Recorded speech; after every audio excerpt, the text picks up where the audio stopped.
ერთადერთი პოზიტიური მესიჯი ის არის, რომ შეხვედრა კიდევ უნდა შედგეს. მე სადღაც ისიც კი ვნახე, რომ მთელი ეს პროცესი შეიძლება 6 თვეც კი გაგრძელდესო რა, მოლაპარაკებების პროცესიო და ახლა საკითხავი ის არის, ეს 6 თვის განმავლობაში ცეცხლის შეწყვეტა შენარჩუნდება თუ არ შენარჩუნდება. შედეგი სავარაუდოდ აი ამ მოლაპარაკებების, სავარაუდოდ ის რაღაცა სატელეფონო კომუნიკაციაზე ვაშინგტონთან, იყო ის, რაც ჩვენ ვიხილეთ აი გუშინ, როდესაც ტრამპი გამოვიდა და ასე ვთქვათ, განაცხადა ისო ცეცხლის შეწყება ისრაელ-ლიბანს შორისაც. ანუ შეიძლება ეს რაღაცა მედიაში საჯაროდ არ გამოდის, თუმცა რაღაც დონის მოლაპარაკებები მაინც მიმდინარეობს, გამომდინარე იქიდან, რომ ამის ინტერესი რეალურად არსებობს ორივე მხარეში. თუმცა საჯაროდ ამის აღიარება მაინც ახლა რთულია, იმიტომ რომ ორივე, როგორც ვახსენე, ორივე მხარე აცხადებს რაღაც უპირობო გამარჯვებულად ამ ომში.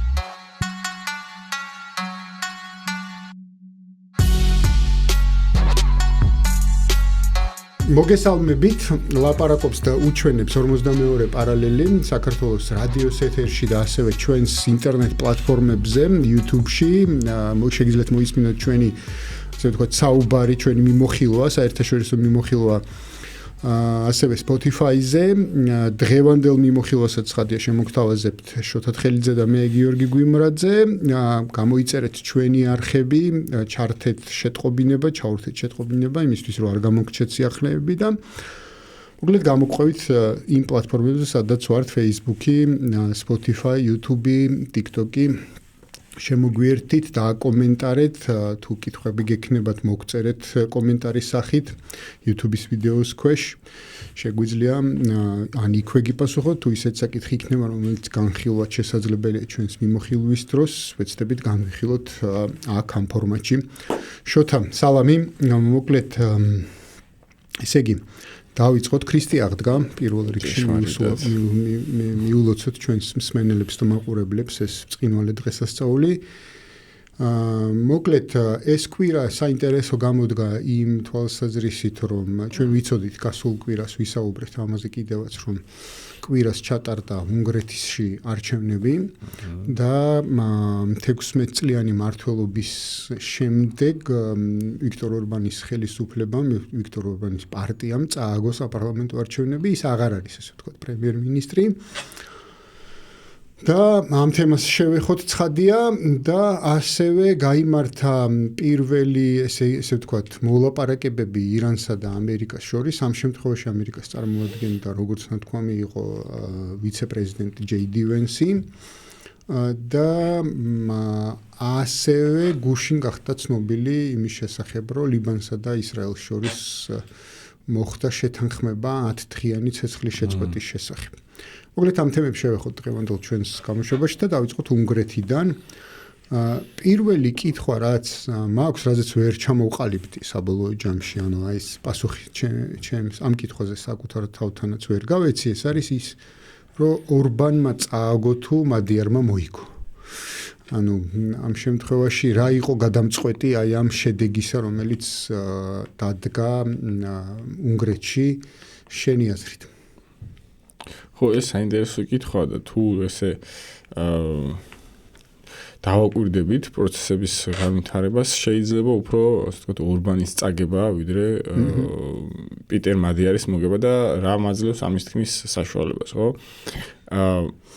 რეალურად მოსახლეობაში ორბანის სოფხედელობის უარყოფა კი არ იყო ეს, უბრალოდ თვითონ პერსონა ორბანის. ნუ შეიძლება ეს 16 წლიანი რაღაცა ეს მოკრიჭებაზე საუბრობენ, შეიძლება ესეც იყო თავარი ესეთი გამსაზრველი, თუმცა თვითონ როგორც მადიარი ამბობს და აღნიშნავს, თავარი ესეთი ამ არჩევანის მსგავს ესეთი პრაქტიკულად რაღაცა დიქოტომიური არჩევანი გაკეთდა, იმდენად დიდი აღმოჩნდა სხვაობა აი ამ ორ ძალას შორის. იყო ის, რომ ბოლო წლებში ორბანი კონცენტრირდა ძირითადად საერთაშორისო ასპარეზზე, რომ რაღაცა ცდილობდა, რაღაცა ჩაწერილიყო თანამედროვე გლობალურ ტრენდებში, რაღაცა მოწყდა თვითონ რაღაცა უნგრულ საზოგადოებას და ძირითადად აი რაღაცა გლობალური კონსერვატიული ტალღის ფონზე სურდა გასვლა, ხო? რაღაცა ტრამპთან მეგობრობდა, იქ ნეთანიაჰუსთან მეგობრობდა, რაღაცა იგივე პუტინთან შეხვედრები ჰქონდა და აი რაღაცა გლობალური მასშტაბის პერსონაჟად წარმოდგებოდა. ხოლო თვითონ ახლა შიდა პოლიტიკა, ეკონომიკა, სოციალური ხო, ჩინეთთან და ანუ რაღაცნაირად ეს შიდა პრობლემები რაც არსებობდა უნგრეთში, თუნდაც ეკონომიკური, თუნდაც სოციალური, რაღაცა იყო რაღაც მეორე ადგილზე გადაწეული და აი ამაზე მოახდინა მადიარმა კაპიტალიზაცია, რომ მან პირიქით აი საერთაშორისო თემები ჩახსნა მის წინასაარჩევნო კამპანიაში და ძირითადი ორიენტირი ჰქონდა აი ამ შიდა პოლიტიკურ მოვლენებზე, პოლიტიკურ-ეკონომიკურ მოვლენებზე, რომელიც შეიძლება უფრო ახლოს იყო ამ მრჩეველთან, თუმცა ისიც უნდა აღვნიშნოთ, რომ საკმაოდ კარგი, როგორ ვთქვათ, ამას ამ არჩევნებს ჰქონდა საკმაოდ კარგი მარკეტინგი, ალბათ მადიარის მხრიდან, გამომდინარე იქიდან, რომ აქტივობა არჩევნებში ჩართულობის იყო საკმაოდ რაღაც სტატისტიკურად უცნაურად გაზრდილი, ალბათ კარგად შეიფუთა, რომ რაღაც ეს არჩევნები არ იყო მხოლოდ რიგითი არჩევნები, რომელიც შეიძლება რაღაცა უნგრელი ხალხის მომავალს წყვეტდა. თვითონ რაც შეეხება ახლა მადიარის პერსონას,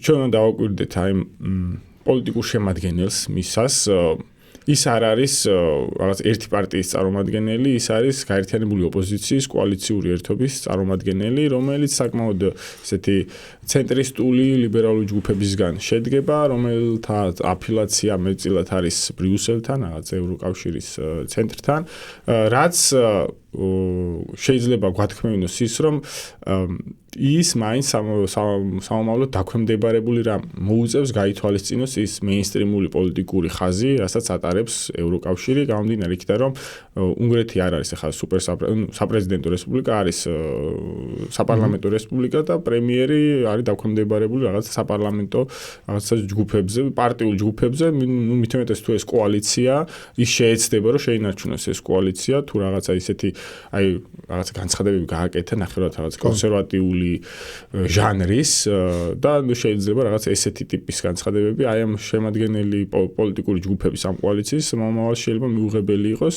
იგივე მაგალითად რუსეთთან ურთიერთობების გაგრძელება იყო ნახსენები, იგივე უკრაინასთან კონფრონტაციული, ნახევრად კონფრონტაციული რიტორიკა ვითომ შეინარჩუნა, რომ რაღაცა უნგრეთი ხარს არ დაუჭერს სწრაფ ინტეგრაციას, ხო? 90 მილიარდის საკითხი შეეხო, რომ ეგ უკვე გადაწყვეტილი საკითხია. ხო, მე ისიც თქვა, რომ მე მგონი უკვე სანამ თვითონ გახდება პრემიერი, შეიძლება ორბანმა დაამტკიცოს აი შემდეგ ერთ თვეში ეს 90 მილიარდი და თანხმობა განაცხადეს, ხო. ამიტომ ეს რაღაცა განცხადებები უბრალოდ რაღაცა იყო რაღაცა უნივერსალური დამაწნარებელი რაღაც ალბათ აუდიტორიის, შეიძლება მას სურს რომ იყოს ყველას პრემიერი და აი მაგალითად ფიდესის ამორჩეველზეც მუშაობს სამომავლოდ, რომ რაღაცა როგორ გითხრათ, არ იყოს მისი ეს პრემიერობა турбулентური. გამომდინარე იქიდან, რომ ის მაინც კოალიციის პრემიერია და არა ერთი პარტიის. იმის გათვალისწინებით, რომ თვითონაც ფიდესის წევრი იყო, შესაძლოა მნიშვნელოვნადაც წამოიყვანა ფიდესის ამორჩეველი ამ არჩევნებში, ხო? კი. რა თქმა უნდა, ფიდეს საკმაოდ ესეთი თვითონ თუ გავითვალისწინებთ ორბანის განცხადებას, რომ ელოდნენ, რომ გამეორდებოდა წინა არჩევნების, ასე ვთქვათ, აი ეს აქტივობა და ამაზე ქონდათ გათვლა და ვერ გათვალეს ის, რომ 70% მივიდოდა ამ მრჩევლის არჩევნებზე, არ მახსოვს წინა არჩევნებზე, წინაზე ხო 60-ზე ცოტა მეტი. ხო. და ელოდნენ, რომ 3 მილიონამდე ხმას დააგროვებთ ფიდესი და დააგროვა სულ რაღაც 2.300.000 თუ რაღაცას 2.400.000-მდე სადღაც. ესეც მეანიშნებს ხო, რომ რაღაც შემცირებულია პრინციპი შეიძლება ითქვას მათი ამორჩევლის. თუმცა ეს საარჩევნო სისტემაც ისეთია უნგრეთში, გამარჯვებულ პარტია საკმაოდ დამატებით მანდატებს ბევრს იღებს და ამითი აღმოჩნდა, რომ რაღაც პრაქტიკულად საკონსტიტუციო უმრავლესობა მიიღო 100 მანდატიანი სხვაობა არის, ახლა პრაქტიკულად თლათ 100 არა, მაგრამ რაღაცა ესეთი სხვაობა, ძალიან ესეთი რადიკალური სხვაობა, როდესაც პირიქით იყო მანამდე არჩევნებში 150 55 მანდატი ქონდა ფიდესს და ხა 54 ჩამოვიდა. ანუ მან დაკარგა ეს 100 მანდატი, რაც ხო არის ორბანის კრახზე მიუთითებს. ერთი მომენტია საინტერესო, ერთი რომ ორბანი რჩება ოპოზიციაში და სადღაც 50-ზე მეტი მანდატი აქვს, ხო? თუ 54 მანდატი აქვს. მეორე საკითხი ის არის, რომ ეს კოალიციური მთავრობების ყოველთვის აქვს ხოლმე გარკვეული პრობლემები მართვის ნაწილში, იმიტომ რომ ბევრი რამის შეთანხმება უწევთ ერთმანეთთან, როგორც ჩვენ თქვი, რომ ერთი არას აცხადებს ახლა ამ შემთხვევაში მადიარი და მეორეა რის შესაძლებლობა ექნება პარლამენტის კონფიგურაციის გათვალისწინებით. და მესამე საკითხია ამ შემთხვევაში ის, რომ ბევრს საუბრობენ იმაზე, რომ არსებული აპარატი არის ორბანის მიერ დაკომპლექტებული 16 წელია ის მმართველობაშია და ამ აპარატის ასე ვთქვათ მოკლე ვადაში და თქვათ ეფექტურად ასე ვთქვათ გარდაქმნა მადიარისთვის იქნება ურთულესი ამოცანა, ხო? ხო, ეს არის ასე ვთქვათ საინტერესო პროცესი იქნება იმ თვალსაზრისით, რომ უკვე გააკეთა კიდევაც განცხადებები, რომელიც მიანიშნებს ამას, რომ მადიარი როგორც კი ასე ვთქვათ ძალაუფლებას ოფიციალურად გაიფორმებს, დაიწყებს აი ამ 16 წლიანი ორბანისეული სახელმწიფო მონსტრის ჩამოშლას, დეზინტეგრაციას, ნუ პირველი ესეთი გაკეთდა სახელმწიფო მაუწყებელზე, რომ შეაჩერებს მაუწყებლობას, ასე მოთხოვა პრეზიდენტს გადადგომა და სხვადასხვა ინსტიტუციებს, რაც მიანიშნებს იმაზე, რომ შეიძლება მადიარის მმართველობა შეიძლება იყოს ისეთი ავტორიტარული მომავალში, როგორც ორბანის, რაღაც ავტორიტარული, ახლა ესეთი ხმამაღალი ნათქვამია თვითონ ორბანის მმართველობაზეც. გამომდინარე იქიდან, რომ ანუ ეს არჩევნები შეიძლება შეფასდეს რაღაც საარჩევნო რევოლუცია, ну რაღაცა ეს 16 წლიანი რაღაცა ბიუროკრატია და პოლიტიკური რაღაცა მეინსტრიმი ჩანაცვლდა ახლით, რომლის მიზანია ამ წინის განადგურება, ეს არის რაღაცა რევოლუციური მდგომარეობა და ამ მომენტში ყოველთვის იქნება მადიარის მხრიდან გარკვეულწილად გადაცდომები, იმიტომ რომ რაღაცა დემოკრატიული მეთოდებით მსგავსი ასე ვთქვათ, აი 16 წლიანი მონსტრის დაშლა შეუძლებელია, რაღაც შეიძლება იყოს ვიღაცის დაპატიმრებები, რაღაც ორგანიზაციების დახურვები, რომელიც შეიძლება გავიდეს რაღაცა კანონს მიიღო. ამიტომ ხო რაღაცა ესეთი სამომავლო შეიძლება ქონდეს მადიარის აი ამ ძალაუფლებას, გარკვეულწილად ეს ძალაუფლებრივი ელემენტები, რომელიც რა თქმა უნდა აღარ შეფასდება როგორც ავტორიტარული, იმიტომ რომ აი ასე ვთქვათ, თუ მადიარი შეინარჩუნებს ამ გეოპოლიტიკური ბრიუსელის გეოპოლიტიკური ღერძის რაღაცა პოლიტიკური ღერძის რაღაც ხას, რა თქმა უნდა, მისი ყველა ქმედება იქნება დემოკრატიული. კი ბატონო, ცხადი იქნება. მოკლედ კარგი, დავალებოთ ახლა უნგრეთის შიდა საკითხზე. ახლა ეს არის ერთ-ერთი ყველაზე მნიშვნელოვანი თემა არის თავად ევროპისთვის, ეს ევროკავშირისთვის, არა ევროპისთვის, არამედ ევროკავშირისთვის, როგორც ორგანიზაციისთვის ეს რას ნიშნავს? იმიტომ რომ ორბანი იყო ასე ვთქვათ ფრონტლაინში იმ იდეებისა, რასაც ქვია გარკვეული თვალსაზრისით ევროკავშირის შიგნით უფრო მეტი სუვერენიზაციის საკითხი. ხო, ჩვენ წინა გადაცემის დროსაც ვისაუბრეთ ამ თემაზე და ნუ თითქოს არის ეს მოლოდინი იმისა, რომ ნუ მადიარი შეუერთდება ამ რაღაცა უფრო უტილიტარული თუ რა ქვია მაგას, ასე ვთქვათ, არა უტილიტარული, უბრალოდ აი რაღაცა გაერთიანებული უბრალოდ ცენტრიდან მართვადი სისტემის მომხრეთა რიგებს, ასე ვთქვათ, ხო? ამიტომ რას ფიქრობ ახლა ამ თვალსაზრისით, ანუ მართლა შეიძლება ევროპისთვის ესეთი მნიშვნელობა კონდეს უნგრეთის არჩევნებს ერთი კონკრეტული ეპიზოდი ასე მნიშვნელობს თუ ეს გაზვიადებულია ეს დამოკიდებულება ამ ყველაფრის მიმართ? ხო, პოლიტიკაში მნიშვნელობს ტენდენცია, ესეთი ბოლო წლებში ორბანი იყო ეს გამოკვეთილი ლიდერი, ეგრეთ წოდებული რეზისტენტული მოძრაობის ლიდერი შიდა ევროპულ საზოგადოებაში, რომელიც წინააღმდეგობას უწევდა რაღაც ბრიუსელის ცენტრალიზაციის პროცესს და ამ შემთხვევაში ექნება მნიშვნელობა. ასევე ისიც უნდა ვთქვათ, რომ მადიარს მომავალში ნაკლებად ექნება წინააღმდეგობის გაწევის საშუალება ბრიუსელთან, იმიტომ რომ როგორც ვახსენეთ, ის დგას იმ ჯგუფებზე, რომლებიც პრაქტიკულად დაქვემდებარებულია ბრიუსელზე, ამიტომ ნებისმიერი ხაზიდან გადახვევა გამოიწვევს მის შიდა პოლიტიკურ ღვაწლს, რომელიც სამომავლოდ ადვილი მოსაშორებელი იქნება რომ რამე მადიარი რომ შეინარჩუნოს რაღაცა ორბანის ხაზის მაგვარი ხო ამიტომ ეს შეიძლება რაღაც ვერბალურ განზომილებაში ის რაღაცა ავლეს მსგავს მესიჯებს თუმცა პრაქტიკაში ნაკლებ მგონია რომ ეს განახორციელოს თუმცა ისეც უნდა ვახსენოთ რომ ასევე პოლიტიკა არ არის სწორხაზოვანი ევროკავშირში არის 27 წევრი ქვეყანა, ყველას აქვს რაღაც განსხვავებული შიდა პოლიტიკური განზომილებები, თუ სადღაცა რაღაცა პოლიტიკის ხაზი სხვანაირად მიდის, სხვა ქვეყანაში შეიძლება სხვაგან წავიდეს და ამისი ასე ვთქვათ, წინაპირობები უკვე ბევრ ქვეყანაში არსებობს, ხო? იგივე შეიძლება ვთქვათ, რომ იგივე იტალიაში, თუ ახლა მელონი ისედაც არის ეს რაღაცა ნახევარად კონსერვატიული ლიდერი, თუმცა ხარდაჭერას უფრო იკრებს, უფრო ნაციონალისტური მემარჯვენე ძალები, იგივე ეს სალვინის სახით, ანუ კრიტიკა უკვე იზრდება მელონის სახით. საფრანგეთში იგივე ეს ჟოზე ბარდელა არის მთავარი პრეტენდენტი მომავალ წლის საპრეზიდენტო არჩევნებში, ანუ ლიბერალურ ცენტრისტებს არ ყავთ კანდიდატი, ვინ შეიძლება იყოს მათი, ასე ვთქვათ, კანდიდატი მომავალ წლის არჩევნებში, ხო, რაც კარგ ნიადაგს უქმნის იმას, რომ რაღაცა ბარდელა იყოს უპირობო ლიდერი. ამიტომ სადღაც თუ სხვანაირად ხდება, სხვა ქვეყანაში შეიძლება სხვანაირად მოხდეს, რაღაცა ეს დიალექტიკური პროცესი არსებობს. ამიტომ რაღაც მაგალითად ხშირად იყო ესეთი დისკურსი ქართულ რეალობაშიც, რომ აი რაღაცა ევროპული კონსერვატიზმი დროებითი მოვლენა იყო და ორბანმა ვერ იმუშავა,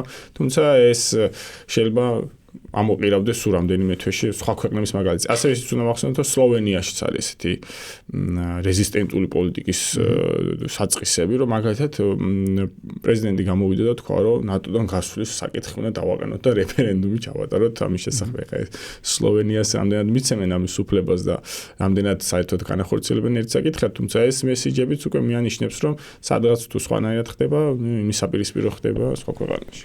კი ბატონო, ხო, ეს მნიშვნელოვანი კომპონენტი, იმიტომ რომ მათ შორის ასე ნუ ბრიტანეთიც აღარ არის ახლა ევროკავშირის წევრი, მაგრამ სამომავლოდ ნაიჯელ ფარაჯი არის თავარი და მისი პარტია, თავარი ესეთი გამარჯვების პრეტენდენტი. ამის გარდა, გერმანიაში AfD-ს პოპულარობის ხო, AfD-ს ახლა ხელისუფლებაში მოსვლა ნაკლებ სავარაუდოა, თუმცა ეს მისი მხარდაჭერა მზადია, იმიტომ რომ ახლა ის პოლიტიკური სისტემა ისეა მოწყობილი, რომ რაღაცა კოალიციურ უმრავლესობას თუნდაც პირველ ადგილზე გავიდეს, მაინც რთული იქნება. მას სჭირდება 40%-ზე მეტი მაშინ, რომ ერთ პიროვნად დააკომპლექტოს ხო და ახლა რაც წარმოუდგენელია ახლა რომ ნახევარმა გერმანიამ AfD-ს. ესე იგი, მოკლედ რეალურად ხო მესმის რას წამბობს, რეალურად უნგრეთის საკითხი არ წყვეტს, ასე ვთქვათ, ევროპის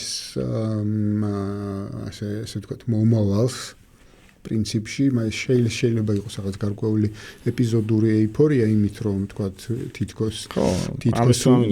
თითქოს რაღაცა ორბანი დამარცხდა და შესაბამისად რაღაცა დამთავრდა ის პერიოდი, როდესაც ვთქვათ, მაგრამ რა თქმა უნდა რჩება სხვები, რომელსაც საკმაოდ დიდი შანსი აქვთ ადგილზე ქვეყნების შიგნით და ბოლო არჩევნებმა, მათ შორის ევროპარლამენტის შიგნით აჩვენა ის, რომ ესე ვთქვათ, განსხვავებული პოზიციის მქონე, ვისაც ხშირად ევროსკეპტიკოსებს უწოდებენ ხოლმე, ხო? ანუ მათი რაოდენობა ევროპარლამენტის შიგნით გაიზარდა ბოლო არჩევნების შედეგად, ხო? კი, რაოდენობრივად. და ამის გარდა რაც ყველაზე მნიშვნელოვანია, ეს არის, რომ ევროპის საკითხს არ გადაუწყვეტია უნგრეთის არჩევნების ბედი. ანუ ეს კორუფციისა და თქვათ ეკონომიკური პრობლემატიკის საკითხი იყო წამყვანი ამ არჩევნების, ასე ვთქვათ, ამ არჩევნებში ხმის მიცემის მოტივაციები. ხომ ნახე და მართლაც უნგრეთის ეკონომიკური მდგომარეობა, ანუ ყოველ შემთხვევაში მაჩვენებლებით,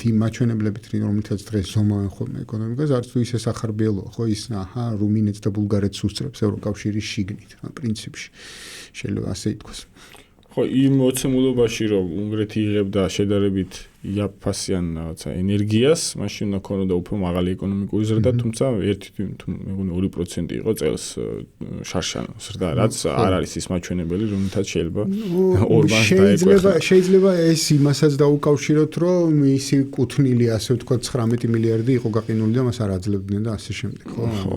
ესეც არის მისი აქტივები ამ შემთხვევაში, რომელსაც ეხლა პირდებიან, რომ მადიარს მისცემენ, ასე ვთქვათ, ხო? მანდაც ეს საინტერესო საკითხია 27 პუნქტი. იანი მოთხოვნით ასია. რომელიც რეალურად ნიშნავს იმას, რომ ბრიუსელი საბოლოოდ დაიქვემდებარებს უნგრეთს და ის სუვერენულობის ელემენტები რაც გააჩნდა, ანუ ეს არის სიგნალი იმისა, რომ სრული დესუვერენიზაცია უნდა მოხდეს უნგრეთის, რომ საომავლოდ არ გაჩნდეს კიდევ ესეთი წინააღმდეგობის კერა ამ ქვეყანაში, ხო? ეხლა როდესაც რაღაც ორგანიზაცია გიგზავნის 27 პუნქტიან მოთხოვნების შესასრულებელი რაღაცა სიას, ეს ნიშნავს იმას, რომ შენ პრაქტიკულად აღარ გაქვს შენი დღის წესრიგი.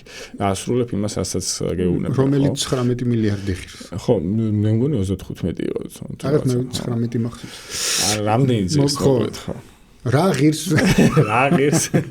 უნგრული სუვერენულობა. რა ღირს დამოუკიდებლობა უნგრეთში. კი ბატონო.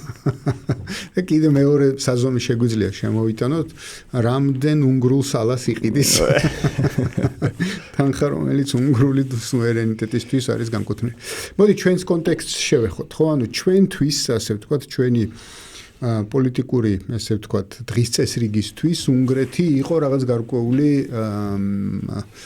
ну, როგორ ვთქვათ, რაღაცა, არ ვიცი, მაგალითი თუ პარტნიორი ერთი ჯგუფისთვის, მეორე ჯგუფისთვის რაღაცა ორბანის დამარცხება გახდა რაღაცა თითქოს სიმბოლო, რომ აქაც შეიძლება გარკვეული ცვლილებები მოხდეს და ასე შემდეგ. მოკლედ, ამ არჩევნებთან შიდა პოლიტიკური რაღაცა კონტექსტი იყო დაკავშირებული, ესე ვთქვათ, ხო, ჩვენია და ნუ ვიცით, რომ უნგრეთი მართლაც იყო ევროკავშირის შიგნით ერთ-ერთი მთავარი პარტნიორი ბოლო წლებში საქართველოსთვის, ხო, რაღაც ვიზიტები ჩვენი დელეგაციისა იქით, მათი დელეგაციისა აქეთ და ასე შემდეგ, მხარდამჭერი განცხადებები და კი, ფიცოსთანაც იყო ასეთი დამოკიდებულება, ვთქვათ, რაღაც გარკვეული თვალსაზრისით, მაგრამ მაინც ორბანი იყო. ბოლო 2 წელიწადია რა, ხო, რაც. ხო, მით უმეტეს და თან, მაგრამ მაინც ახლა ფიცოსთან არ იყო ესეთი მჭიდრო კავშირი, თუნდაც ამ ბოლო 2 წლის განმავლობაში, თუნდაც იმ ფაქტორიდან გამომდინარე, რომ ორბანი თავად ცდილობდა მართლა აი ამ გლობალური მოთამაშის როლის მორგებას, ასე ვთქვათ, და კომუნიკატორის როლის მორგებას სხვადასხვა პოლიტიკურ ძალებთან და ასე შემდეგ, ხო? რა შეიძლება ნიშნავდეს ჩვენთვის ეს ყველაფერი? ანუ რა უნდა გავიაზროთ, რა უნდა გავითვალისწინოთ ამ მოცემულობით? თვითონ ახლა ის მოსაზრება, რომ უნგრეთში შეიცვალა ხელისუფლება თან რაღაცა სანახევად პარტნიორი სახელმწიფო ჩვენი, ეს არ ნიშნავს იმას, რომ რაღაცა ის მოდელის კოპირება შეიძლება მოხდეს საქართველოში, ხო? იმიტომ რომ, ну, აბსოლუტურად სხვადასხვა კონტექსტია უნგრეთს და საქართველოს, ხო? ჯერ ერთი ახლა უნგრეთი არის იმ დიდი ისე თუ ნახე, წყალი რო ჩამოიტანეს. კი, ნახე, კი. თან აღდგომის კვირაში. იცი რა საინტერესო რა. წყალი და მეხუთე ილები. ქართულ ანდაზაში ასია, მისი ფეხის ნაბანი წყალი გადმოგეულოსოთ. კი, არის. ხო და რა ქნეს ახლა, რა წყალი იყო ლეტეის? ხო, ну, შევაფასოთ ახლა უნგრეთი არის პოლიტიკური ქსოვილის ნაწილი, რომელსაც ქვია ევროპული პოლიტიკა, ევროპული პოლიტიკური სივრცე, ის არის ინტეგრირებული ამ პოლიტიკურ სისტემაში. ანუ სადაც წინააღმდეგობა ცენტრთან უფრო რთულია. იმიტომ რომ ცენტრს უფრო მეტი ბერკეტი აქვს გავლენის, ხო, თუნდაც იგივე პოლიტიკური, ეკონომიკური, ფინანსური, კულტურული და ასე შემდეგ, ასე შემდეგ, რაც ეს უნდა დაუფასოთ ორბანს, რომ აქამდე წინააღმდეგობას უწევდა და აქამდე იყო ხელისუფლებაში. და ეხლა ჩვენი კონტექსტი სხვა, ჩვენ არ ვართ ამ პოლიტიკური ქსოვილის ნაწილი, ჩვენ რაღაცა უფრო შედარებით ამ კუთხით გვაქვს რაღაცა შიდა პოლიტიკის წარმოების დამოუკიდებლობა და რაღაც თუნდაც საგარეო პოლიტიკის განსაზღვრის დამოუკიდებლობა შედარებით. ამიტომ ეს ასე ვთქვათ მნიშვნელობს და ასევე ისიც უნდა ვთქვათ რომ ეს შიდა პოლიტიკური პროცესიც განსხვავებული იყო იქ ეს პოლიტიკური ოპოზიციის გაერთიანება მოხდა ნუ რაღაც 16 წლიანი პრემიერია რომელიც წინააღმდეგაც არსებობს წინააღმდეგობა ცენტრში რაღაც კარგი შესაძლებლობების ფანჯარა იყო მადიარისთვის რომ ეს გამოეყენებინა და მან კარგ დროს მოახდინა საკუთარი თავის აქტუალიზაცია, აქტივაცია, შეიძლება ესე ვთქვათ და ეს გამოიყენა ეს შიდა ევროპული კონტექსტი პლუს შიდა უნგრული კონტექსტი და რაღაცა ის შედეგი დადო, რა შედეგიც დადო. თუმცა ამის ეს ტრანსფორმირება ჩვენზე ეს თან ისიც უნდა ვთქვათ, რომ იმ პოლიტიკურ ოპოზიციას, რომელიც ყავდა უნგრეთს, რაღაცა ისეთი პოლიტიკური წარსული და პოლიტიკური გამოცდილება არ ქონდა, რომელიც რაღაცა მიუღებელს გახდიდა ამ მორჩევლისთვის. ასევე ისიც ვთქვათ, რომ ახალგაზრდებზე კარგად იმუშავა მადიარმა თუნდაც აიგივე საგარეო პოლიტიკურ თემებზე უკრაინასთან მიმართება, ისრაელთან მიმართებაში და ახალგაზრდებს ჰქონდათ ეხლა გადამწყვეტი არა, მაგრამ მნიშვნელოვანი როლი ამ თვალსაზრისით, რომ რაღაცა ზოგი უკვე აღიზარდა ორბანის პერიოდში. ხო შეიძლება არ დაიბადა, მაგრამ ის მთელი ბავშვობა და ახალგაზრდობა გაატარა ორბანის მმართველობაში და ეს მოკრიჭება ახალგაზრდებში შეიძლება უფრო შეიმჩნეოდა. თუმცა ეს ანიშნავს იმას, რომ გარკვეულწილად საქართველოს არ ექნება გარკვეული დანაკლისი იმ მიმართულებით, რასაც ქვია აი ევროინტეგრაციის პროცესი.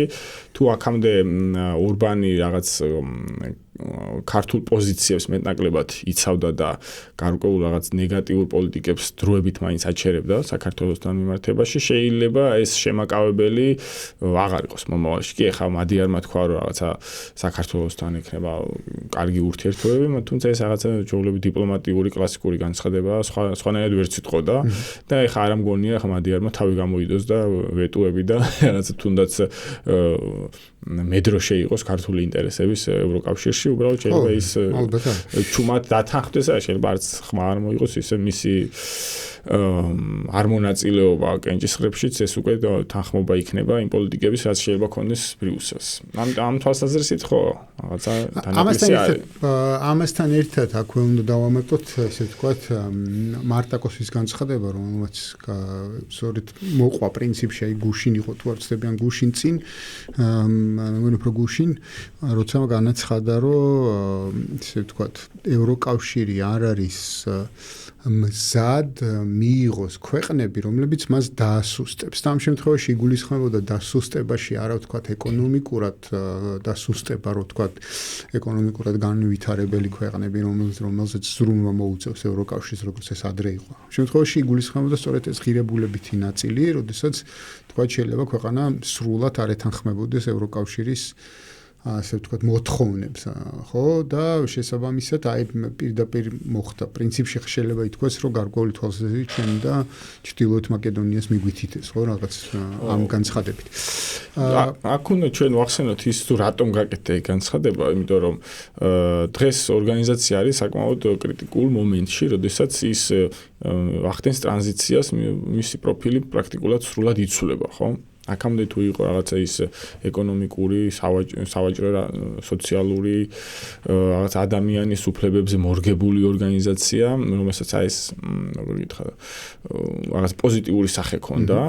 ეხლა ეს ნაწილი, ეს პრიორიტეტში აღარ იქნება, მომავალში იქნება სამხედრო მილიტარიზაცია და კონფრონტაცია ამ შემთხვევაში რუსეთთან. ანუ ეს პროფილი იცვლება და ამ მომენტში ჭირდება მას შიდა ერთიანობა, პოლიტიკური ერთიანობა, რომ არ გაჩნდეს წინააღმდეგობები თვითონ ევროპულ სივრცეში, იმიტომ რომ ამ ტრანსფორმაციაში თუ აი შესაძლებელი გახდა ეს წინააღმდეგობის გაწევა, თვითონ ორგანიზაციის ეგზისტენციალობას დაემუქრება საფრთხე, ამიტომაც იყო ორბანი, რომ გარკვეულწილად აი ამ შიდა პოლიტიკურ უხერხულობას ქმნიდა. შეიძლება ის რაღაცა გადამწყვეტი პოლიტიკური რაღაცა ქმედებების განხორციელება არ შეეძლო, მაგრამ ისიც რომ არსებობდა რაღაცა ვერბალური ალტერნატივა, ესეც უხერხულობას ქმნიდა. ამიტომ ეხლა ევროკავშირს დღეს ნამდვილად არ ჭირდება ეხლა ისე თქვა სახელმწიფოები, რომლებიც აი ამ თავარ ღერს, ამ ტრანსფორმაციის თავარ ღერს დააყენებს კითხვის ნიშნის ქვეშ.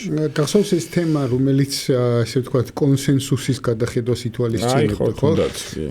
როგორ ფიქრობ, ანუ ხა ვთქვათ, ნუ პირობითად მადიარი შეიძლება დაეთანხმოს ეხლა ამ მოცემულობაში ამ ყველაფერს, მაგრამ დანარჩენებს აი თუნდაც იგივე ფიცოს თუ ეყოფა, ვთქვათ ის ძალა, რომ დაბლოკოს ეს გადაწყვეტილება. ანუ თუ აქამდე ორბანი მოიაზრებოდა ამ ტიპის გადაწყვეტილებების, ესე ვთქვათ, ვეტოს დამდებ პირად, ან ეგრეთ წოდებულ, ესე ვთქვათ, ბასტიონად ამ განსხვავებული პოზიციების დაცვის ბასტიონად, ახლა ვინ შეიძლება ეს ითხოვს, იმიტომ რომ აქ ერთი მომენტიც არის, ანუ ხშირად საუბრობდნენ ეს მართალია კონსპირაციების გავდა ხოლმე, რომ თუმცა რაღაცა შიგნიდან გამოსული ინფორმაციებზე დაფუძნებულ კონსპირაციებს, რომ ევროკავშირის რაღაცა ტიპის გადაწყვეტილებების მიღება არ უნდა, მაგრამ საჯაროდ ამას ვერ ამბობს და ამიტომ არსებობს ორბანის ტიპის ადამიანები, რომელსაც შეუძლია დაბლოკოს რაღაც საკითხები. მაგალითად დაბლოკოს სანქციების ის პაკეტი, რომელიც შეიძლება ევროკავშირს თვითონ აზიანებდეს, მაგრამ პოლიტიკურად მნიშვნელოვანია, რომ ამ სანქციებზე მიდიოდეს საუბარი.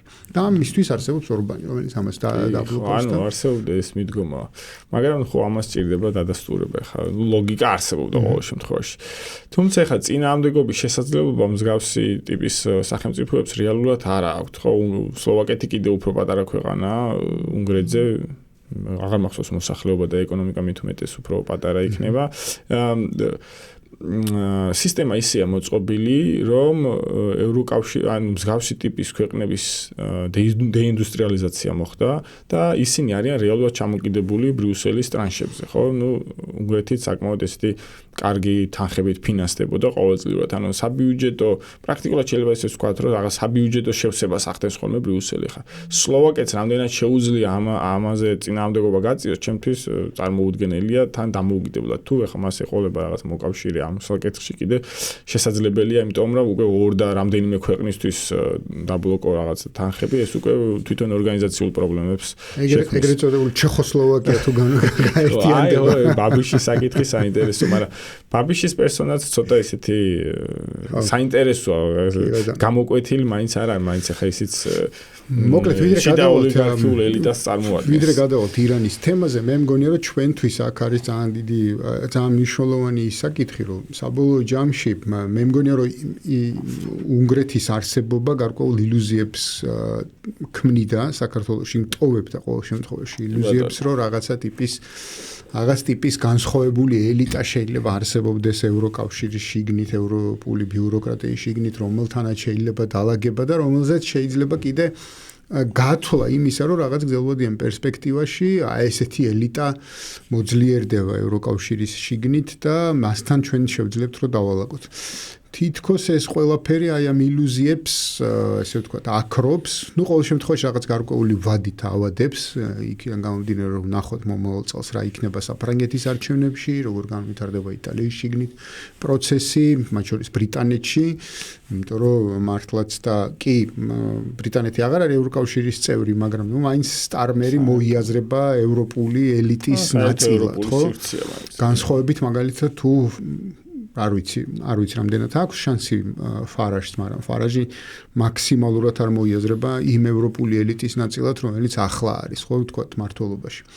მაგრამ მოკლედ ეს ყველაფერი მინიმუმ ავადებს ამ ილუზიებს, რომელიც ჩვენ ქართულ ესე ვთქვათ, მართლ ელიტას ჰქონდა ევროპულ establishment-თან დაკავშირებით, ეს ერთი. მეორე საკითხი არის, რომ კი ქართულ ესე ვთქვათ საქართველოს ხელისუფლებამ დაიწყო გარკვეული თვალსაზრისით აქტიური დაპირისპირება კორუფციასთან და მაღალჩინოსნები არიან დაკავებულები, მაგრამ და მეორეს მხრივ უნგრეთისგან განსხვავებით ჩვენ მაღალი ეკონომიკური ზრდა გვაქვს.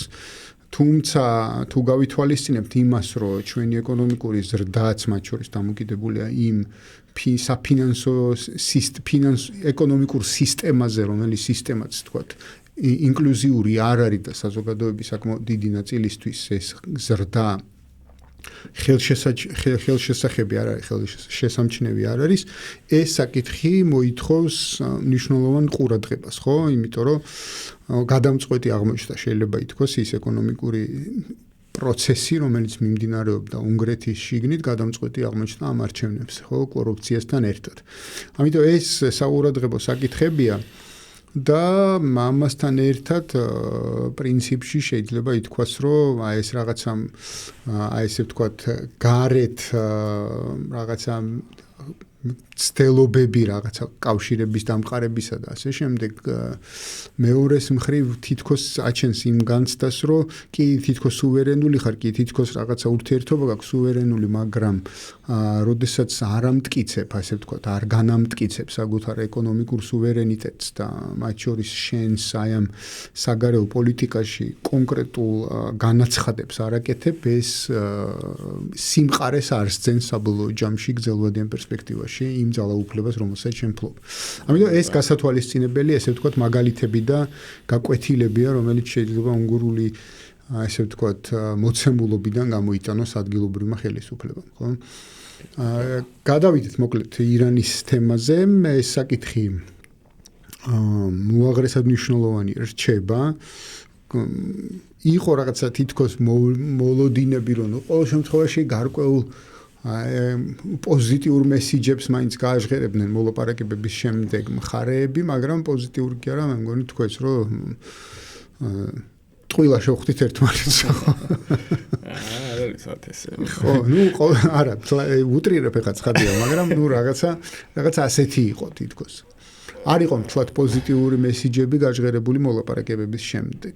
ერთადერთი პოზიტიური მესიჯი ის არის, რომ შეხვედრა კიდევ უნდა შედგეს. მე სადღაც ისიც კი ვნახე, რომ მთელი ეს პროცესი შეიძლება 6 თვეც კი გაგრძელდესო რა, ეს მოლაპარაკებების პროცესიო და ახლა საკითხავი ის არის, ეს 6 თვის განმავლობაში ცეცხლის შეწყვეტა შენარჩუნდება თუ არ შენარჩუნდება.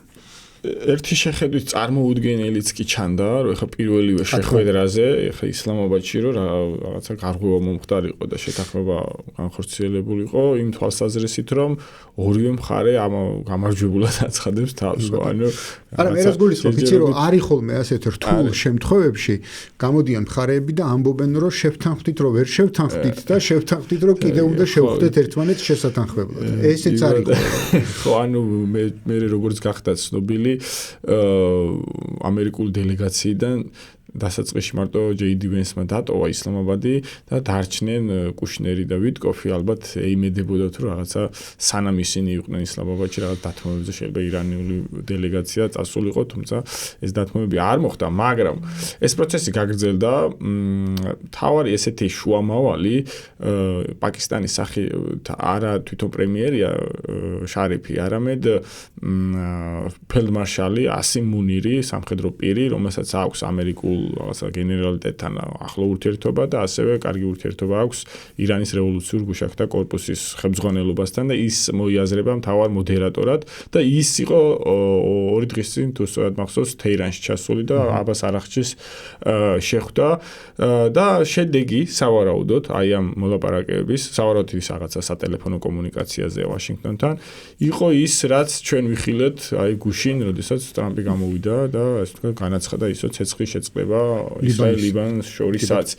ანუ შეიძლება ეს რაღაცა მედიაში საჯაროდ არ გამოდის, თუმცა რაღაც დონის მოლაპარაკებები მაინც მიმდინარეობს, გამომდინარე იქიდან, რომ ამის ინტერესი რეალურად არსებობს ორივე მხარეში. თუმცა საჯაროდ ამის აღიარება მაინც ახლა რთულია, იმიტომ რომ ორივე, როგორც ვახსენე, ორივე მხარე აცხადებს რაღაც უპირობო გამარჯვებულად ამ ომში. რომელიმე მესამე მხარე რო გამოაცხადოს, პაკისტანი მაგალითად ემირატებმა ხო გამოაცხადა თავი გამარჯვება. და აი პაკისტანი გამოაცხადოთ მაგალითად გამარჯვება. არ არის მონაწილე კონფლიქტის, შეიძლება ხო როგორც მოდერატორი რაღაც ეს პაკისტანური დიპლომატიის გამარჯვება შეიძლება ასე ვთქვათ. ხო, თვითონ ახლა ეს ბლოკადის საკითხი ჰორმუზის სრუტისაც არის საინტერესო იმ თვალსაზრისით, რომ ის პროცესები ახლა რაც მიმდინარეობს, რეალურად ამართლებს იმ არგუმენტს და იმ მოსაზრებას, რომელიცაც ხშირად ვიძახდით და ბევრი იძახდა, რომ ეს კონფლიქტი შეერთებულმა შტატებმა წამოიწყო ჩინური ენერგომომარაგების დესტაბილიზაციისთვის, რომ ჯერ ვენესუელა იყო პირველი და ახლა ირანსაც თუ ჩაკეტავდა მის მიწოდებას ექსპორტს, ნავთობის ექსპორტს ჩინეთისთვის, ეს იქნებოდა მის გეოპოლიტიკური წარმატება, გეგმა A-ში შედიოდა ის, რომ რაღაცა თვითონ სახელმწიფოზე კონტროლს დაამყარებდა შეერთებული შტატები, თუ არ დაამყარებდა სახელმწიფოზე, არამედ მის ნავთობის სექტორზე ირანის რაღაცა დესტაბილიზაციით, ეს გეგმა A-მა არ იმუშავა, ამიტომ ეს გეგმა B შემოვიდა, რომ ჰორმუზის სრუტეს ჩაუკეტავდა რაღაცა ჩინური რაღაცა გემები აქ ვერ გაივლის. თუმცა როგორც ირკვევა, ჩინური გემები დადიან მაინც ჰორმუზის სრუტეში და ისიც უნდა ვახსენოთ, რომ ჩინეთის საგარეო საქმეთა სამინისტრომ განაცხადა, რომ მას ირანთან აკავშირებს ეკონომიკური რაღაცა ვალდებულებები, მათ აქვთ 25 წლიანი სტრატეგიული შეთანხმება და ამ შეთანხმებაში ირანი აწვდის რაღაც თითქმის საბითუმო ფასში ნავთობს ჩინეთს და ჩინეთი განაცხადა, რომ ის დაიცავს მის აი ვალდებულებებს, ჩინეთის ვალდებულებებს ირანის მიმართ და ირანის ვალდებულებებს ჩინეთის მიმართ და ისიც უნდა ვახსენოთ, რომ ჩინეთს აქვს ერთადერთი სამხედრო ბაზა ჩინეთს მიღმა, ეს არის ჯიბუტი, რომელიც საკმაოდ ახლოს არის აი ამ არაბეთის ზღვასთან, სადაც რეალურად ბლოკადას ახორციელებს შეერთებული შტატები და ნუ რაღაცა თუ რაღაც ეს ბლოკადა რეალურად ახორციელდა და რაღაც ჩინური გემები დაიბლოკა, ეს სამხედრო წნეხით შეიძლება არ გამოურიცხოთ ჩინეთის მხრიდან შეერთებულ შტატებს. ისიც უნდა ვახსენოთ, რომ გრძელვადიან პერსპექტივაში ამ ბლოკადის განხორციელებაც რთულია, ანუ პრაქტიკაში, იმიტომ რომ რეალურად ახლა შენ თქვი, რომ ჩინური გემები დადიანო, მაგრამ როგორც ყოველ შემთხვევაში ირანული მედია იუწყება, ირანული გემებიც დადიან, მათ შორის სანქცირებულებით.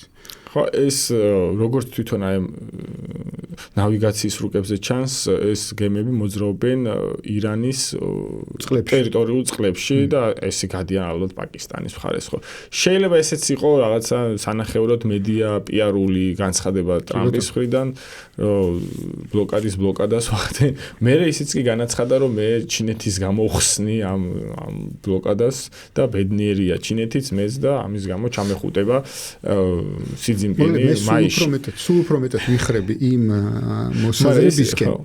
მოსაზრებისკენ, რომ ტრამპის გარემოცვაში ვიღაც შეულობს ბევრ ფულს ამ განცხადებებით.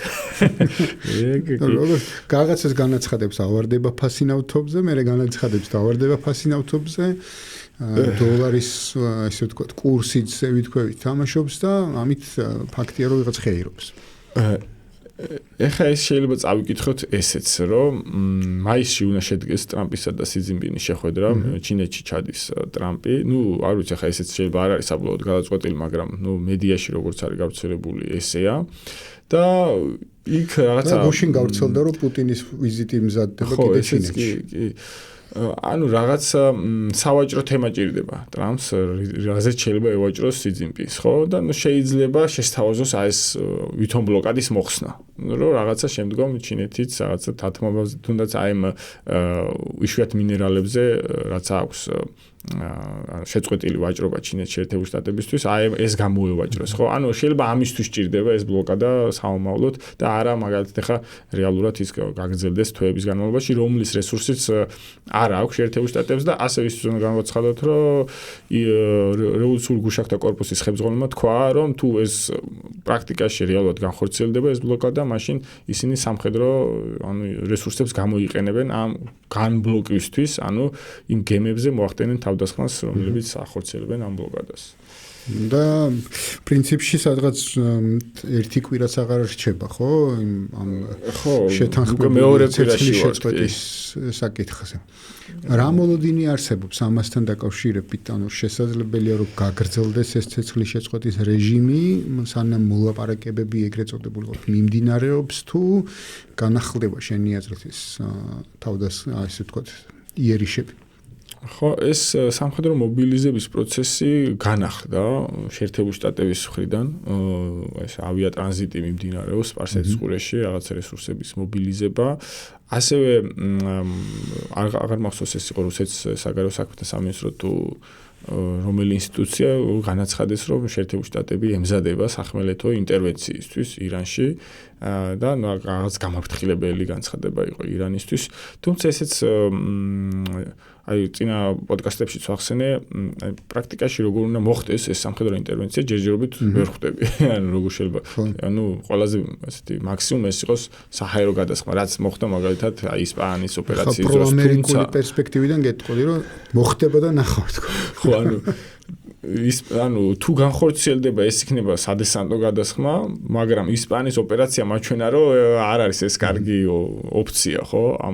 ან მაშინ რაღაცა სახმელეთო მობილიზება უნდა მოხდეს, რაც დღევანდელ რაღაც დრონების ეპოქაში ცოტა რთულად წარმოსადგენია რაღაც კონტინგენტის მობილიზება ერთ ტერიტორიულ მოცემულობაში და შემდგომ იქიდან რაღაცა. ხო, არ ვიცი, საკმაოდ რთულია ესეთი საკითხი.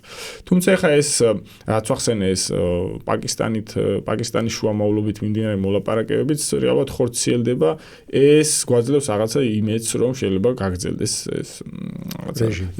კარგი. ანუ როგორ ვთქვათ, დაუსრულებელი ომი, ანუ გადაუწყვეტელი ომი, რაღაცა ცოტა ესეთი მოცემულობაა. ხო, ანუ ჯერჯერობით არ დამთავრებულა ეს ეპიზოდი. დაუსრულებელი ეპიზოდი შეიძლება დავარქვათ აი ამ კონფლიქტს. კი ბატონო. ლიბანის საკითხად შევეხოთ, ანუ ეს ცეცხლის შეწყვეტის რეჟიმი, მეორე ცეცხლის შეწყვეტის რეჟიმი ამ შემთხვევაში ახლო აღმოსავლეთში, რომლისთვის 10 დღე განისაზღვრა. პირველი ამბავი ის არის, რომ რა თქმა უნდა იქ აბსოლუტური კატასტროფა ხდებოდა, რასაც უყურებდით, ხო? ასე ვთქვათ, ინფორმაციას დაყრდნობით, რომელიც იქიდან ვრცელდებოდა და ეს განცხადებები მათ შორის ევროპელების მხრიდან, ევროპელი ლიდერების მხრიდან არაერთი განცხადება გაკეთდა იმასთან დაკავშირებით, რომ დაუშვებელია ახალი ღაზა განმეორდეს, ვთქვათ, ლიბანში. და თავისთავად რაღაცა ვთქვათ, აი ამ მოცემულობაში ეს ერთ-ერთი წინაპირობა იყო, როგორც ვიცით, ირანის მხრიდან, რომ ლიბანზეც უნდა გავრცელდეს ცეცხლის შეწყვეტის საკითხი, ხო? გარკვეული თვალსაზრისით ეს შეთანხმება, ცეცხლის შეწყვეტის შეთანხმება ლიბანთან იძლევა მართლაც აი დამაიმედებელია იმ კონტექსტში, რომ ვთქვათ, ირანის ეს მოთხოვნა იქნა დაკმაყოფილებული. ანუ შესაბამისად ირან-ამერიკას შორის მიმდინარე, ვთქვათ, პროცესი, თუნდაც შუამავლებით მიმდინარე მოლაპარაკებების პროცესი გარკვეულ შედეგებს გვაჩვენებს, ასე ვთქვათ, ხო? ხო, შეიძლება მოუნათლოთ ეს ირანის დიპლომატიურ გამარჯვებად, იმიტომ რომ ეს დაჟინებული მოთხოვნა იყო, რომ ესე ვთქვათ, ესეთი კონფიგურაცია იყო, რომ ცეცხლის შეწყვეტა ყველასთვის ან არავისთვის. ესეთი მოთხოვნა ქონდა ირანს წაყენებული და ეს მოთხოვნა ამ მომენტისთვის დაკმაყოფილდა. თუმცა აქ უნდა კარგად გავიგოთ თვითონ ლიბანის შიდა პოლიტიკური მოცემულობა, რომელიც საკმაოდ საინტერესოა. როგორც კი ეს მოთხოვნა დააყენა ირანმა, მაშინვე ლიბანის ხელისუფლებამ განაცხადა, რომ ანუ მას არ სურს რაღაცა ირანული საგარეო პოლიტიკის ნაწილი იყოს, მისგან დამოუკიდებლად და მას სურს დამოუკიდებლად პირდაპირ ისრაელთან გადაწყვიტოს ეს ცეცხლის შეწყვეტის შეთანხმება.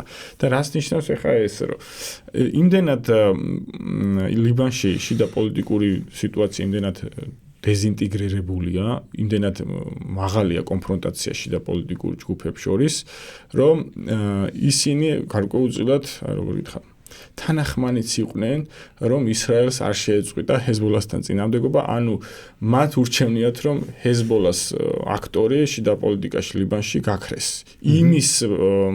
იმის ფონზეც თუ კი მათ სახელმწიფოს ოფიციალური ტერიტორია იბომბება, მოსახლეობა იხოცება და ასე შემდეგ. ისიც უნდა ვახსენოთ, რომ აი ამ 40 დღეზე მეტი გავიდა, ხო, რაც დაიწყო კონფლიქტი და ლიბანი ჩართული იყო. დაახლოებით უკვე 1500-მდე ადამიანია უკვე ლიბანში დახოცილი და მილიონამდე შიდა მიგრანტი გაჩენილი. პრემიერ-მინისტრს ამის შესახებ განცხადება არ გაუკეთებია, რომ ეს ხდება, რაც აი როგორ გითხრათ, ანუ საკუთარი სახელმწიფო ინტერესების ხარჯზე ხელისუფლება ურჩევნია, რომ მიიღოს პოლიტიკური დივიდენდები. იმის გათვალისწინებით, რომ ის ტერიტორიაზე არსებობს ორგანიზაცია, რომელსაც ვერ აკონტროლებს. ახლა უკვე წარმოვიდგინოთ, რომ მას რეალურად ცენტრალურ ხელისუფლებას არ სურს ირანის და ჰეზბოლას წარმატება, რაც იმას ნიშნავს, რომ ჰეზბოლას პოლიტიკური წონა ლიბანში იზრდება და აი ამ სუნიტურ ნახევრად რაღაცა მარონიტი ქრისტიანები ნაწილობრივ უჭერენ მხარს ამ ხელისუფლებას, მაგრამ ეს მათი პოლიტიკური ასეთი წონა მცირდება. ანუ ეს არ უნდათ, ანუ შიდა პოლიტიკურ დაპირისპირებას გადააყოლეს სახელმწიფო, რაც ცოტა სევდიანი მოცემულობა, ასე ვთქვათ, რიგითი დამკვირვებულისთვის, ხო?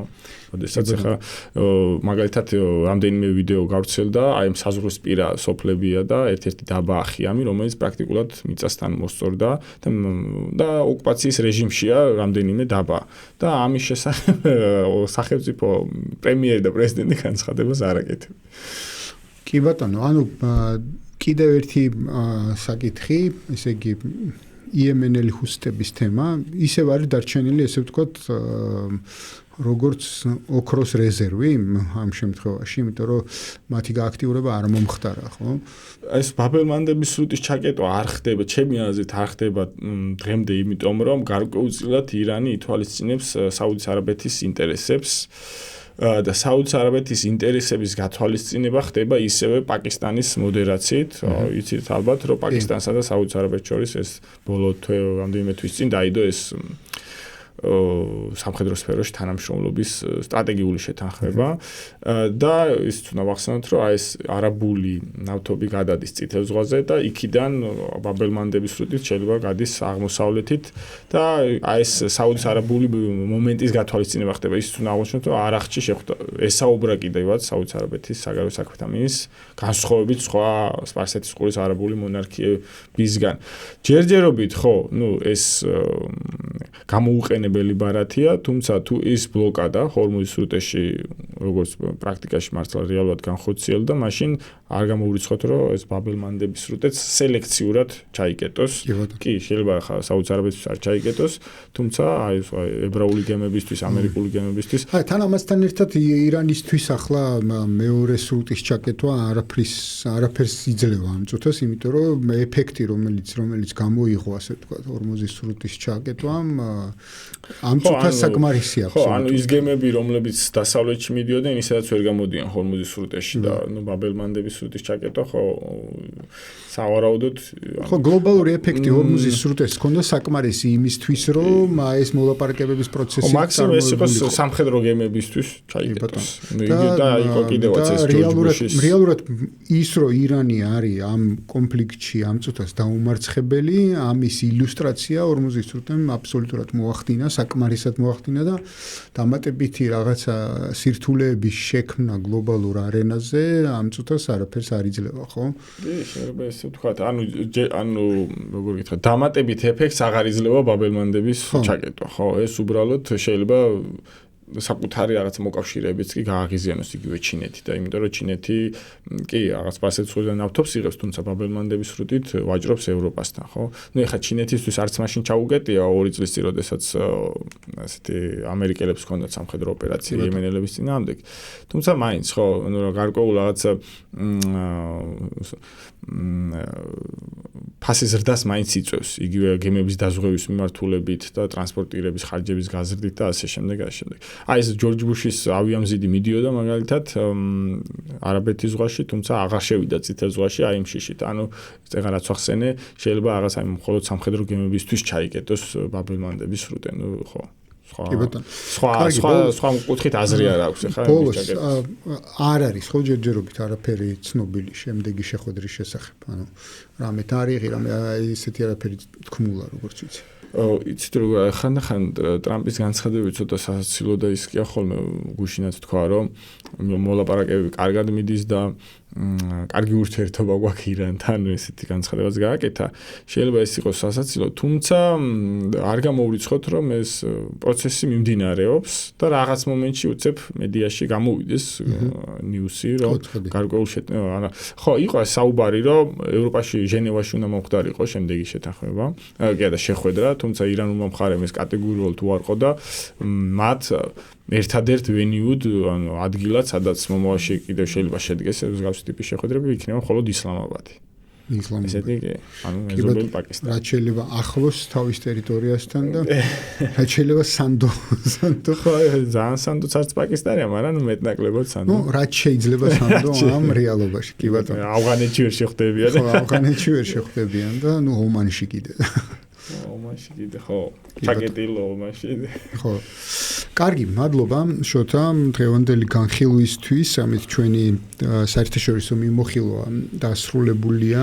საქართველოს რადიოს ეთერში იყო 52 პარალელის საერთაშორისო მიმოხილვა, ასევე გვიყურებთ ჩვენს YouTube არხზე და მოგიწოდებთ რომ გამოიწეროთ ჩვენი YouTube არხი. ასე ვთქვათ, გამოეხმაუროთ ჩვენს მიმოხილვებს, ჩვენს კონტენტს ზოგადად, ჩართოთ შეტყობინებები, რომ მიიღოთ ხოლმე სიახლეები, რომელსაც შემოგთავაზებთ დრო და დრო, გამოიწერეთ Facebook-ი, TikTok-ი, Spotify-ზე და გვიმეგობრდით, რომ გქონდეთ შესაძლებლობა, ვთქვათ, ის მოისმინოთ აუდიო ვერსია ჩვენი კონტენტის. კარგად ზანდებოდეთ, შევხვდებით ერთმანეთს უკვე შემდგომი, ასე ვთქვათ, მიმოხილვის დროს. ნახვამდის.